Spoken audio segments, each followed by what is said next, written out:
Saudara, lalu apakah kesepakatan kedua negara ini akan memberikan dampak yang cepat kepada pasar global? Untuk membahasnya telah bergabung bersama kami ada Nostalgiawan Wahyudi sebagai pengamat Timur Tengah dari BRIN dan Kasem Muhammadi, dosen International Institute for Islamic Studies melalui sambungan virtual. Selamat malam Mas Wawan, Mas Kasim. Selamat malam. Selamat malam. Baik, saya ke Mas Wawan dulu kalau begitu. Mas Wawan, pernyataan Marco Rubio menyebut negosiasi ini sebagai work in progress katanya. Nah, apakah ini sinyal bahwa kesepakatan ini benar-benar sudah matang? Atau menurut Anda ini sekedar retorika untuk meredakan ketegangan pasar global? Kita perlu mengetahui bahwa memang pada akhir-akhir ini Marco Rubio cenderung memberikan peran yang lebih besar ya. Peran dia lebih dominan terhadap diplomasi Amerika terkait dengan perang ini dibandingkan yang sebelumnya dikuasai oleh Pete Hegseth ya, Menteri Perang Amerika Serikat. Dan ini menunjukkan bahwa sebetulnya ada pergantian ya, ada semacam pengalihan concern dari Amerika Serikat bahwa pendekatan diplomatik itu menjadi corong utama. Saya kira banyak hal ya yang ditekankan oleh Rubio yang kalau kita cermati pernyataan Rubio banyak sekali yang agak-agak menyimpang sedikit dari pernyataan Trump yang mengancam akan melakukan serangan terhadap Iran jika negosiasi gagal, tetapi pernyataan diplomatis dan optimis dari Marco Rubio bahwa semua akan bisa dibicarakan dan dinegosiasikan merupakan salah satu poin, ada salah satu peluang bagi diplomasi ini ke depan. Dan juga saya kira ini juga berkaitan ya dengan adanya tekanan yang luar biasa ya. Ya, kita ketahui bahwa pembunuhan terhadap Trump terjadi berkali-kali di Amerika Serikat, tidak hanya ini, dan baru-baru ini juga ada upaya pembunuhan terhadap Presiden Amerika yang menunjukkan bahwa sebetulnya tekanan sosial, ekonomi, dan politik warga negara Amerika Serikat itu sangat-sangat besar akhir-akhir ini, dan itu tidak tersalurkan atau tidak didengarkan oleh Trump. Dan ini yang merupakan salah satu upaya-upaya yang sebetulnya kita bisa melihat bahwa tidak ada jalan lain selain kemunduran jika blokade Hormuz itu diteruskan. Dalam arti ancaman perang dari Trump itu tidak akan bisa menyelesaikan. Jadi tidak ada jaminan bahwa Iran akan kalah ketika AS akan melangsungkan serangan balasan yang besar-besaran seperti yang dijanjikan oleh Trump atau diancamkan oleh Trump jika negosiasi gagal. Yang kedua, kita bisa adanya tekanan ya, tekanan dari kawasan Timur Tengah. Bagaimana Qatar melalui Sheikh Tamim mengungkapkan bahwa bagaimana ekonomi negara tersebut terdampak luar biasa. Selama ini mereka membangun sektor-sektor non-migas ya. Jadi bagaimana sektor jasa, sektor pariwisata, sektor pendidikan, semua itu dibangun untuk menaikkan profil ekonomi dari Qatar itu sendiri dan juga Uni Emirat Arab, sehingga menyebabkan Uni Emirat Arab mengambil keputusan untuk keluar dari OPEC karena bergantung pada sektor jasa yang mandek ketika perang ini sangat merugikan ekonomi Uni Emirat Arab, sehingga dia mempercepat pembangunan kilang di Fureja. Ini menyatakan bahwa sebetulnya baik di kawasan ataupun dari Amerika sendiri ataupun negara-negara yang berada di seluruh dunia yang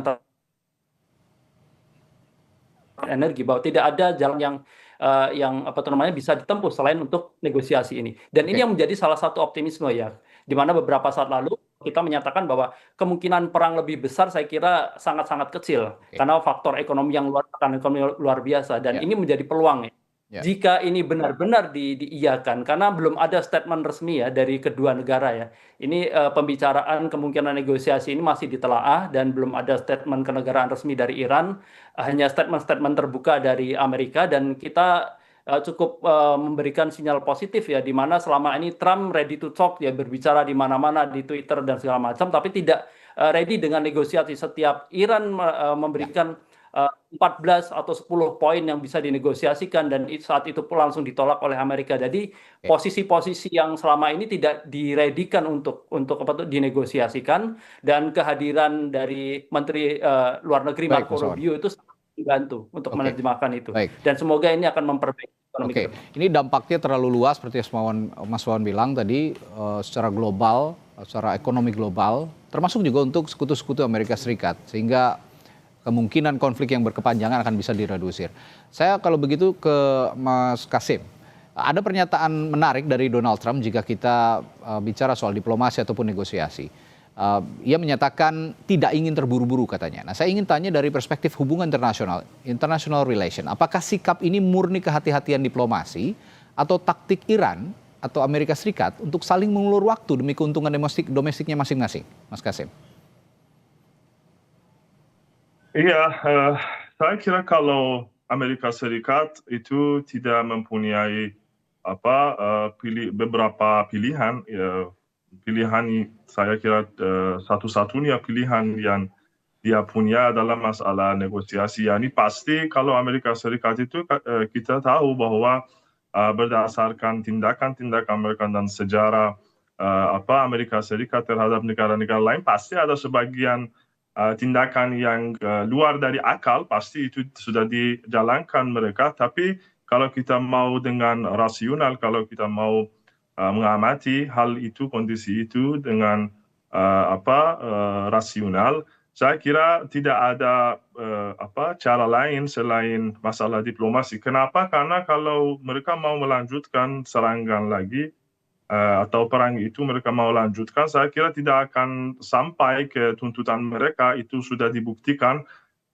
Oleh karena itu, ya pasti kalau Amerika Serikat, saya kira mereka akan berusaha untuk menjalankan jalur diplomasi sekali lagi. Tapi biasanya Amerika Serikat berdasarkan sejarah yang kita tahu mengenai tindakannya Amerika Serikat dalam negosiasi dan perundingannya, biasanya mereka tidak mundur dari tuntutan berlebihan mereka. Itu juga kita harus ketahui.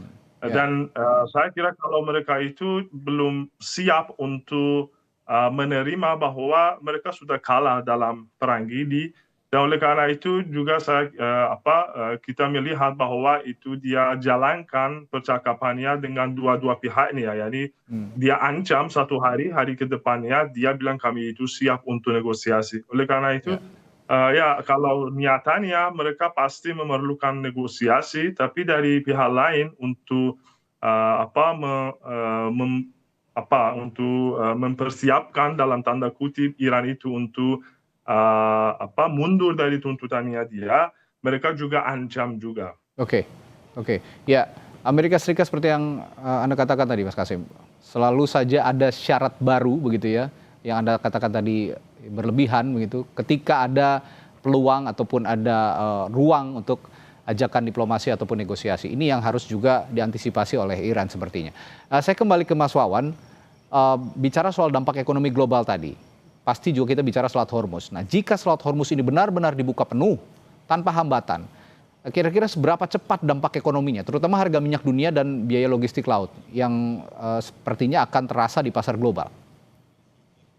Ya, 1 hari sebelumnya sebetulnya ketika ada ungkapan atau optimisme yang cukup berarti ya, ketika Pakistan juga menyatakan bahwa ada kemajuan signifikan dan Iran juga secara optimis bahwa mereka sedang mempertimbangkan negosiasi, dan Amerika juga sebelum ada kesepakatan ini menyatakan bahwa kita ada pada tahap akhir. Jadi itu kita sudah merasakan bahwa harga energi ya, terutama minyak itu sudah turun. Jadi saya kira dengan adanya kesepakatan bahwa jalur Selat Hormuz dibuka secara umum tanpa adanya tol ataupun pungutan, saya kira itu akan memberikan optimisme yang cukup ya bagi ekonomi dan juga pasar modal ya. Direct Sehingga impact ini ya direct impact, tapi mungkin tidak sustain ya, tergantung dari kemungkinan ini ke depan seperti apa. Tapi direct itu pasti akan terjadi karena dengan terbukanya itu kita bisa mengetahui bahwa ini merupakan keuntungan ekonomi yang luar biasa bagi Iran. Pertama, dibukanya blokade pelabuhan, kilang, dan juga sirkulasi ekonomi Iran. Bisa menjual minyak secara bebas yang dulu kita tahu bahwa Indonesia pun akan membeli minyak yang lebih murah tarifnya di Iran, kita tidak berani. Sekarang kita bisa menikmati setidaknya dalam 60 hari ini, jadi akan berpotensi untuk memperkuat ketahanan ekonomi dan militer Iran dan juga mungkin ekonomi global. Dan pada sisi lain saya mengamati ya, mungkin ada satu titik ya tuntutan dari Iran bahwa Amerika dituntut untuk ganti rugi perang. Jadi kompensasi 60 hari ini merupakan salah satu cara bagi Amerika. Saya tidak yakin bahwa Amerika akan memberikan kompensasi kerugian perang bagi Iran. Jadi dengan dibukanya blokade ini, sanksi ekonomi ini dibuka sehingga Iran bisa sedemikian bebas untuk melakukan Oke. membangkitkan perdagangan, itu saya kira menjadi salah satu poin yang membuat Iran sekarang trust. Jadi kemandekan di negosiasi selama ini memang terjadi karena tidak ada trust dan juga jaminan yang belum cukup kuat. Namun yang perlu kita sama cermati adalah saya melihat bahwa AS nyaris tidak diuntungkan dari adanya apa tuh namanya pencapaian negosiasi terakhir ini ya. Selain adanya jaminan bahwa nuklir ya apa tuh nuklir Iran ya, material nuklir Iran yang sudah dimurnikan itu akan ditransferkan juga apa tuh namanya ada penghentian pengayaan uranium. Namun kita juga melihat bahwa secara sipil Iran tetap mempertahankan adanya hak dia untuk tetap bisa melakukan betul namanya memiliki nuklir untuk tujuan-tujuan sipil. Tetapi kita bisa lihat bahwa dengan adanya nuklir yang mungkin pada titik tertentu disepakati oleh Iran, Ya. saya kira itu tidak akan memberikan keuntungan. Trump mengatakan bahwa sebetulnya tidak ada yang bisa dilakukan oleh Amerika dengan material nuklir ini dan Amerika tidak membutuhkan itu dan Ya. mungkin akan juga dimusnahkan. Tetapi feedback akan adanya sinyal-sinyal positif bagi ekonomi dunia, tekanan dari kawasan Eropa dan yang lain untuk segera menyudahi adanya blokade Selat Hormuz ini merupakan salah satu keuntungan bagi semua saya kira. Dan Ya. ini bisa saya katakan merupakan diplomatic setback bagi Amerika Serikat. Dan benar kata Mas Kasim tadi, kemungkinan ya memang kalau kita lihat secara nyata, secara Oke. diplomatis, hubungan internasional ya Amerika cukup kalah baik dalam perang ataupun Oke, diplomatik. baik. Diplomatic setback untuk Amerika Serikat. Tapi seberapa besar, saya ke Mas Kasim, seberapa besar peran tekanan komunitas internasional? Kalau kita bicara komunitas internasional tentu saja luar Timur Tengah ya, dalam memaksa kedua negara ini akhirnya mau duduk bersama dan menyusun draft kesepakatan dalam konteks diplomasi dan juga negosiasi. Saya akan tanyakan hal itu nanti ke Mas Kasim, tapi setelah jeda ya, sesaat lagi di Sapa Indonesia Malam.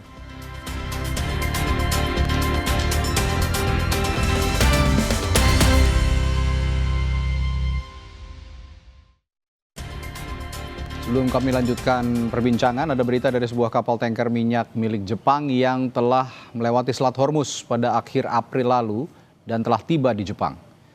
Kapal ini menjadi kapal afiliasi Jepang pertama yang berhasil melintasi Selat Hormuz sejak Perang Timur Tengah dimulai.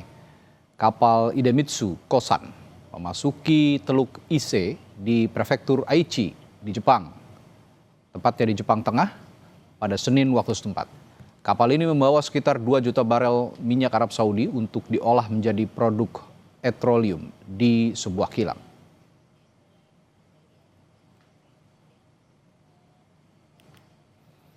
Ya, saudara, kita lanjutkan perbincangan malam hari ini. Tadi saya bertanya ke Mas Kasim sebelum jeda.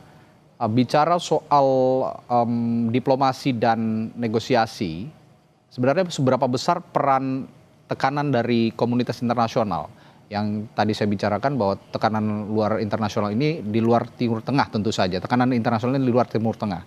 Dalam memaksa kedua negara ini akhirnya mau duduk bersama dan menyusun draft kesepakatan, Mas Kasim. Ya, saya kira kalau mengenai masalah itu kan kita harus ketahui bahwa masalah Selat Hormuz itu sekarang jadi sangat penting untuk Iran. Ya pasti kami itu, yakni Iran itu pasti bisa memahami tekanan yang sekarang dialami oleh seluruh dunia dan pasti Iran itu tidak suka, tidak senang dengan penderitaan macam itu. Tapi saya kira itu bisa dipahami bahwa masalah Selat Hormuz itu dan lintasan minyak dari sana sekarang bukan hanya masalah naik turunnya harga minyak atau sebagian komoditas, akan tetapi itu masalah untuk Iran itu pasti itu masalah keamanan Iran. Saya kira kalau masalah Selat Hormuz dan tuntutan Iran mengenai Selat Hormuz itu sudah jadi baris merahnya Iran dan tidak akan mundur dari itu. Yani saya kira bahkan itu mungkin sekarang lebih penting daripada masalah nuklirnya Iran. Kenapa? Ada dua hal. Pertama, Masalah Selat Hormuz itu sekarang sebagaimana yang saya tadi katakan merupakan masalah keamanan nasionalnya Iran, ya. Selama 10 bulan terakhir ini Iran diserang dari selat itu, dari daerah itu. Oke. Dan semua pangkalan-pangkalan musuh Iran itu berada di sana. Oleh karena itu dengan sederhana, kalau itu tidak dikontrol oleh Iran, dengan sederhana bisa dimasukkan lagi persenjataan, peralatan ke pangkalan-pangkalan yang sudah pasti dihancurkan tapi masih bisa dibangun lagi. Itu satu. Masalah keduanya, masalah Selat Hormuz itu, oke, kami ini pasti mendahulukan masalah perdamaian dan negosiasi itu dilanjutkan dan dijalankan karena Iran itu pasti mau perdamaian. Tapi perdamaian bagaimana bisa itu dijamin? Itu pasti sangat penting karena Iran itu sudah bikin beberapa kesepakatan sama Amerika Serikat yang dibatalin mereka. Bukan itu Iran yang batalin, tapi itu pihak yang lain, pihak agresor yang sudah batalin itu. Kalau begitu bagaimana kita bisa menjamin? Iran sekarang pikir bahwa Selat Hormuz itu merupakan janjian nyata atau janjian objektif yang dia bisa jalankan untuk memastikan dan menjamin keamanannya dia. Yani kalau Iran mengontrol dan melanjutkan kontrolnya atas Selat Hormuz karena tekanan ekonominya khususnya pada Amerika Serikat dan sekutu-kutunya dia, saya kira Iran tidak akan lepas tangan dari Selat Hormuz karena itu merupakan jaminan nyatanya Iran untuk setiap perdamaian atau perjanjian yang bisa dilanjutkan di antara Iran dan Amerika Serikat. Ya, seperti Anda katakan, Iran sangat ingin perdamaian, tapi ya tentu saja Iran juga punya their own dignity, ya, dignity harga diri begitu, yang harus juga sama-sama dihargai oleh masyarakat internasional seperti yang dikatakan Mas Kasim tadi. Nah, saya melanjutkan dulu ke Mas Kasim kalau begitu. Tadi soal pembukaan Selat Hormuz ini saya bacakan berita sebelum ini tadi di Jepang ada satu kapal Jepang yang berhasil melewati Selat Hormuz dan akhirnya tiba di Jepang untuk membawa satu minyak ya yang akan minyak mentah dari Arab Saudi yang akan diolah menjadi petroleum di sana. Nah, melihat berita pembukaan Selat Hormuz ini kan sepertinya langsung direspons dunia, Mas Kasim. Nah, apakah kesepakatan ini memang ditujukan untuk menstabilkan ekonomi global atau ekonomi hanya dijadikan alat posisi tawar politik saja oleh kedua belah pihak, terutama oleh Iran? Iya, sebagaimana yang saya tadi katakan, pasti Iran tidak mau blokir lagi masalah keekonomiannya dunia itu. Tapi masih kita harus ketahui bahwa Iran juga mau memperlihatkan kepada dunia bahwa pasti kalau masalah atau kondisi Selat Hormuz itu tidak akan macam dulunya, ya. Semua tanker minyak ataupun kapal-kapal yang lainnya yang sudah bisa lintas dari Selat Hormuz itu semuanya lintas dengan izin dan dengan koordinasi sama pihak Iran. Oleh karena itu dengan cara ini saya juga kira bahwa Iran sekarang mau membuktikan bahwa kalau kondisinya ataupun regime atau mekanisme yang sekarang beredar di Selat Hormuz itu adalah mekanisme yang Iran jalankan. Saya kira begitu ya. Ini pasti itu akan membela ataupun menolong keekonomian dunia sekarang dengan lintasnya sebagian tanker macam itu. Tapi masih dengan cara itu yang dijalankan Iran. Sekarang itu juga mekanisme yang baru itu bisa juga dipikir bahwa sekarang itu akan diputuskan lagi dan itu akan dijalankan. Ya. Saya ke Mas Wawan lagi. Menarik kalau bicara soal kesepakatan tadi, selain pembicaraan soal Selat Hormuz, ada kesepakatan yang mencakup penghentian perang Israel-Hizbullah. Kenapa saya tanyakan ini? Karena yang memulai perang sebenarnya adalah Israel. Yang punya kepentingan atas perang ini sebenarnya Israel, bukan Amerika Serikat. Tapi yang sekarang terfokuskan adalah Iran dan seolah-olah Iran dan Amerika Serikat yang sedang berperang hebat. Padahal ini awal mulanya dari Israel. Nah, Israel ini sangat skeptis. Mengapa draft ini dinilai tidak menguntungkan atau justru mengancam keamanan Israel, Mas Wawan? Ya, kita tahu ya sebetulnya ini perang 3 negara ya. Memang Oke. sejak bernegosiasi di Pakistan sendiri, itu satu-satunya negara yang ikut berperang dan tidak ikut dalam negosiasi itu cukup aneh ya. Dan Ya, itu sering saya katakan bahwa ini merupakan duri dalam daging bagi proses negosiasi yang dilakukan Amerika dengan Iran. Iran, Dan betul. itu terbukti ya Ya, ketika dalam pembicaraan negosiasi pertama di Pakistan setelah adanya telepon dari Netanyahu, maka segala kesepakatan pembicaraan tentang nuklir yang sebetulnya sudah mulai disentuh ya menjadi bubar. Dan juga kita melihat bahwa statement Netanyahu dalam minggu-minggu terakhir ini mereka mengatakan bahwa mereka dalam posisi ready to war, dan dalam arti ini bahwa sebetulnya tools itu ada dalam Amerika Serikat sendiri. Dan uh, juga Netanyahu juga kemarin 1 hari yang lalu menyatakan bahwa dengan adanya kesepakatan ini perlu adanya jaminan bahwa Israel tidak diserang oleh Hizbullah dari Lebanon. Itu yang menjadi sebuah catatan ya. Jadi kemungkinan posisi Israel menjadi duri dalam daging itu nyata, dan ini yang bisa kita ketahui ya, bahwa ketika Israel tidak ikut negosiasi dan dia tetap melakukan invasi di Lebanon Selatan, juga kita juga bukan hanya Lebanon, kita tahu bahwa serangan terhadap Gaza dan juga West Bank akhir-akhir ini juga masih berlangsung, dan tekanan-tekanan itu bisa terjadi, dan dataran tinggi Golan juga sudah dipegang. Dan ini menjadi salah satu warning sebetulnya. Ada sebuah kecacatan ya yang perlu disimak ya dari kesepakatan ini. Ada faktor X yang yaitu adalah Israel itu sendiri yang berpotensi sebetulnya menciptakan konflik baru di luar adanya kesepakatan. Mungkin Amerika akan dalam jeda beberapa waktu ini akan mundur dari perang, dan perang dengan Iran akan apa namanya akan selesai, tapi ya. tidak ada jaminan bahwa ketegangan Iran dengan Israel itu tidak akan selesai karena Israel berada di luar dalam negosiasi ini. Dan itu yang kita cermati ya. Kalau saya melihat ya di luar ini ada beberapa kekhawatiran yang dirasakan oleh Israel ketika perang konflik atau ketegangan antara Amerika sama Iran itu selesai. Pertama, nanti akan mengalihkan kembali perhatian dunia terhadap genosida yang ada di Gaza.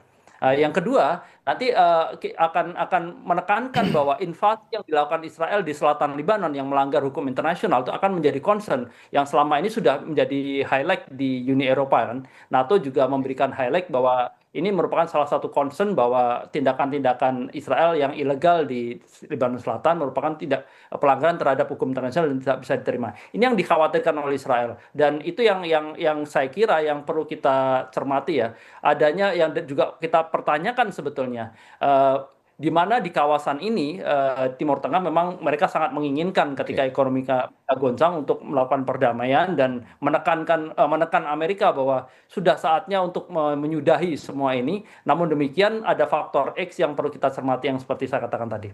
Oke. Faktor X itu tadi yang sebenarnya sekarang selalu menjadi ganjalan begitu ya dalam proses negosiasi, yang tadi sempat disinggung oleh Mas Kasim adalah anehnya sikap Amerika ketika akan berunding mengajukan kembali persyaratan permintaan baru yang kadang-kadang tidak masuk akal dan kadang-kadang tidak rasional begitu. Ini yang harus sama-sama juga disepakati. Jangan ada kesepakatan baru atau persyaratan baru. Stick to persyaratan yang pertama sehingga proses negosiasi tidak akan kembali buntu.